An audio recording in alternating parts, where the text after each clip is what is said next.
Hey you, can I learn your flavor? It's brand new. Now it's in the Hey beauties, I know it's been a long time since then. Hindi ako napag-upload ng bagong video. So yeah, medyo tinamad kasi ako sa sa PC ko, ang lag. And then yung camera ko, as usual, I'm just using my phone right now. And I failed, hindi ako nakabili ng camera kasi lahat ng budget ni Boy Fib binili ko ng makeup lahat. As you can see on my old post, my main account, nakita mo yung mga makeup na nabili ko. So yeah, yun na yun. Hindi ako napagbili ng camera. So, sige lang. As promised, I posted last week on my page muna ngayon kasi wala akong channel. Pangit din naman pag magcha-channel ako na ganito yung video quality ko. I know, baka daming magre-reklamo. So yeah, tis-tis muna. Hindi ko na patatagalin pa. And today's video I have for you, mga ladies, is just all the cosmetics that I've been loving last year. Not just last year, but also this year. Yung mga products na nagustuhan ko. Actually, hindi ko i-mention lahat yung mga products na nabili ko. Ang i-mention ko lang yung mga products na very like ko. Yun lang. So yeah, if you want to know kung ano yung mga products na I've been loving this year and last year, then just keep watching. Start off with the primers. So yeah, without a doubt, I'm gonna introduce you this Nivea Men Sensitive Poche Balm. It feels weird, you know. Weird, diba? Kasi alam natin panlalaki to, pero ba't ako gumagamit nito? I just discovered this one on the famous beauty guru in the YouTube channel from Nikki Tutorials. Yeah, she introduced this one, and yes, it's a yes. It's a must-have, yes. It contains glycerine, as we all know that glycerine is the second most useful ingredients when it comes to makeup. It makes things stick together.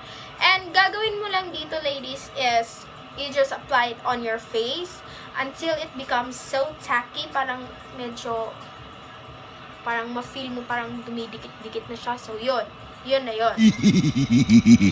The next Smashbox Photo Finish Primer Water. It's a yes! Oh my god! Finally! Nakabili na ako. Ito yung lagi kong pinaparinig-rinig ni Boyfie na, oh my gosh, ang ganda nung ganyan. Sabi niya, tubig lang naman yung laman, tapos ang mahal na. Yes, actually, ladies, it's very mahal. Mahal talaga siya.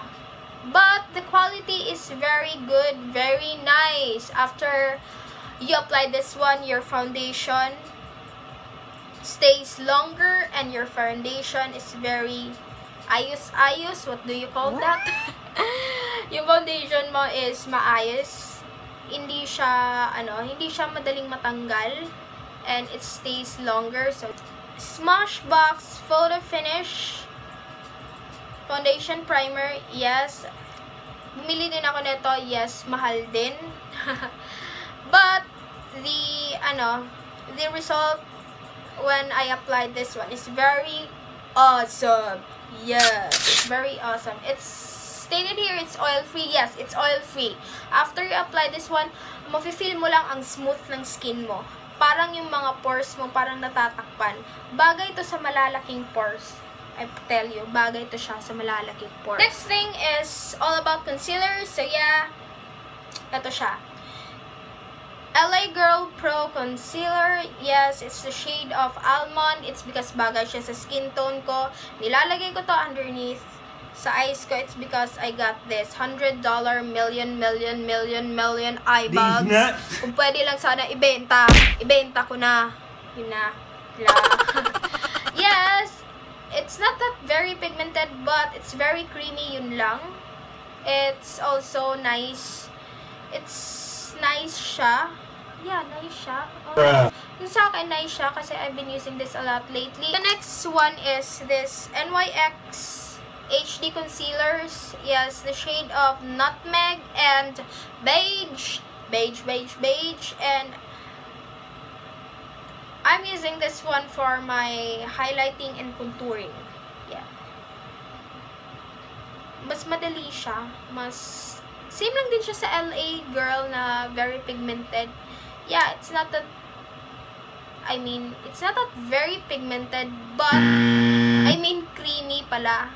Creamy siya, pero not that pigmented, but for its affordable price, it's also a must-have for you ladies. Yun. Ganda siya.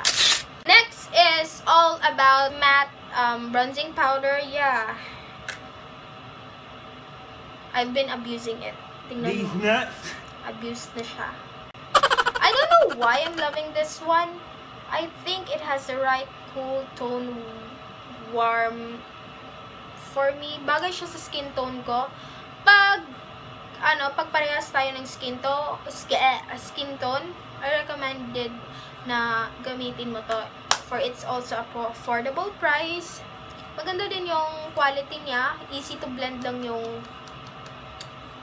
powder. And the most exciting part is this. Small but terrible. It's a Too Faced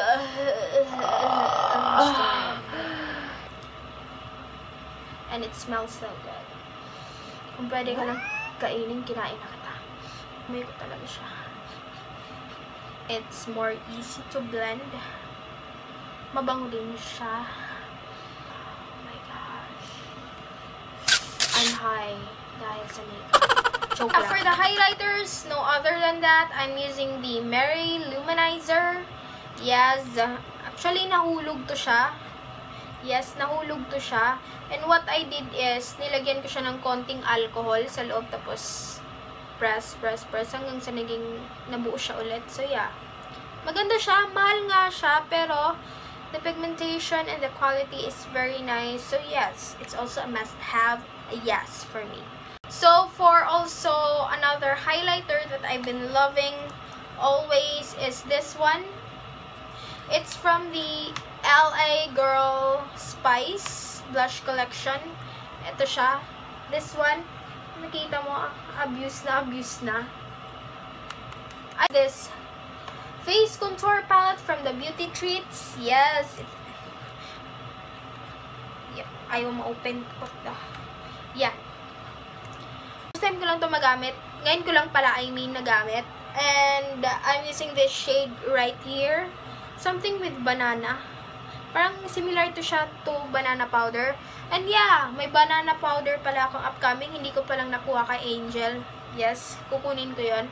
Kaya eto, ginamit ko siya dito, sa bandang dito. Sa highlighted T-zone ko. Kasi, I think it's good for highlighting.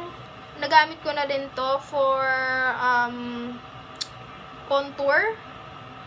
It's a bit lighter shade lang siya. Pero okay lang. And this one, dito, I see, Cheek on Fleek. Kalimutan ko. Yung favorite two eyeliners ko from the Maybelline. Wala pa kasi akong high-end na mga, liquid liners or something and so forth. So, as for now, I'm using this Maybelline Hyper Sharp Wing. It's a pen liner, and the other one is the liquid liner that I've been using all the time from the Maybelline din. So yeah, yun na yun. And sa brows ko, I've been using a lot the Nichido one, yung Nichido na brow pencil, but I switched to high-end. This one. This is the Anastasia Beverly Hills Deep Brow Pomade. Wow. It's a shade of soft brown. Yeah. Nagamit-gamit ko na siya. Matagal to maubos. See? Creamy na creamy siya. Tapos, very pigmented siya. Unlike any other na mga deep brow. So yeah, for the mascaras, and I got two favorite mascaras. The first one is this Revlon Grow Luscious. And I've got some reviews about this one. Nung nabili ko to, nagamit ko to for a week. Then, hindi ko napapansin, parang yung lashes ko, naging thick siya, naging mahaba siya. So, napansin ko, bakit ang haba ng ano ko ngayon, yung lashes ko? Eto pala. It's because it has a formula na, hindi lang siya mascara lang ginagawa, but it also has a formula na length and volume sa lashes mo. And the next thing is, I've been loving it always, all the time. This Too Faced Better Than Sex mascara. Maliit lang siya. Merong mas malaki nito, pero ito lang siya, yung binili ko kasi ito lang yung ma-afford ko. Ang mahal kasi. Yeah. So yeah, moving forward na naman sa sa eyeshadows. The first thing I'm gonna introduce you this. Oh my gosh, it's so gorgeous. It's my first time na may Urban Decay palette ako. And as you can see, wala. Oh my gosh. Ang ganda ng ng pigmentation. See? Ang ganda. Gosh. It's also mascara. Mahal nga siya, pero sulit naman. And the next one is this. Ta-da! From Morphe. And I posted this one last week on my main account na nabili ko to kay Sis Angel. Of course, it's just a pre-order item. This is the Morphe. Yeah. Nakalagay pa talaga siya. Yeah. This is the Morphe 35B palette. Oh, let's see. And tada! As you can see, meron ng mga use. Nagamit ko na siya. Nag-try ko. It's so pigmented. See, it's very pigmented. Unlike any other brands na palette. Iba yung, parang, yung Morphe, kaya siyang i-compare sa mga high-end products. And one thing I love about Morphe, it's because mura siya. Mura na nga siya, maganda pa yung quality at pigmentation ng makeup mo. So lastly, my favorite part sa makeup is yung lipsticks. Lipsticks, lip gloss, these are the Last Splash Lip Couture na mga waterproof na mga lipstick. Liquid lipstick, I mean. Actually, tatlo yan lang yung favorite ko. Kasi ito lang yung laging ulit-ulit na ginagamit ko eh. Ito lang, itong tatlo na to. Ang dami kong liquid lipstick, but iba talaga to. Itong lagi kong ginagamit. This is the Untamed, the Innocent Vixen, and the Raven, which is ginagamit ko ngayon. Ito yung Raven. Something with dark red siya. It's similar to Vampire. Vampire din na Last Splash. Yeah. This, it's a Dose of Colors. Yes. It's very pigmented. Mas pigmented pa siya kaysa Last Splash. But what I love about sa Last Splash, it's because waterproof lang yung Last Splash. It's very waterproof kahit maligo ka na, kumain ka pa, uminom ka ng tubig there. Trusted lol. Proven na siya na I think 8 to 12 hours maglast long yung Last Splash. Unlike this one. This is just matte. Super matte lang talaga siya. But the quality of it, it's very pigmented. Very pigmented lang talaga yung dose. Hindi katulad ng Last Splash. So yeah, munti ko makalimutan yung mga foundation na recently ginagamit ko. Pag meron akong super tan na mga foundation. Yes, minsan kasi nagkakamali ako sa pagkakabili. Kala mo parang sakto sa skin tone mo, tapos when it comes na ma-receive mo na yung package. Oh my gosh, it's too dark for me. What just happened? Yeah. So the first thing is this L'Oreal Visible Lift Blur. Yes, I've been using this one. This is the shade of Classic Tan. I tell you, morena na nga ako. Dark, parang tan skin tone ako, pero dark ng shade. Ang dark ng shade para sa akin. Ang itim ko tuloy tignan. Pero what I love most about this one, kahit alam kong hindi siya bagay sa skin tone ko, it's because of the pigmentation and the quality inside. Bakit siya tinatawag na blur? Tinatawag siya na blur, it's because smooth yung after malagay mo tong foundation na to, smooth tignan. Yes. The next thing is this Maybelline Instant Age Rewind the Lifter. I think this is good for daily basis lang. Good for daily makeup lang. It has also a primer inside. Meron na siyang primer. Kaya yun, kaya bagay ito sa mga mga student na nagtitipid, syempre, yung mahilig sa makeup, 'di ba?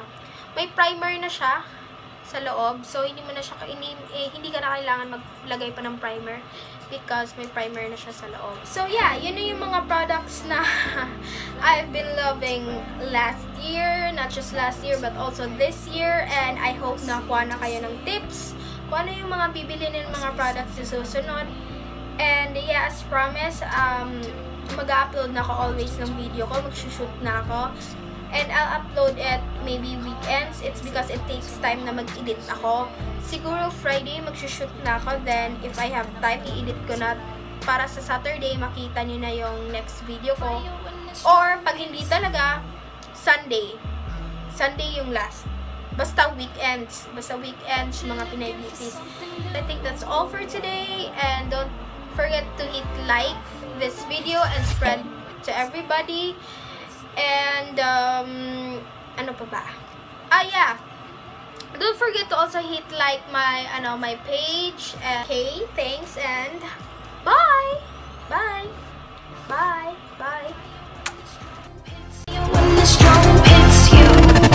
That's it, Brian?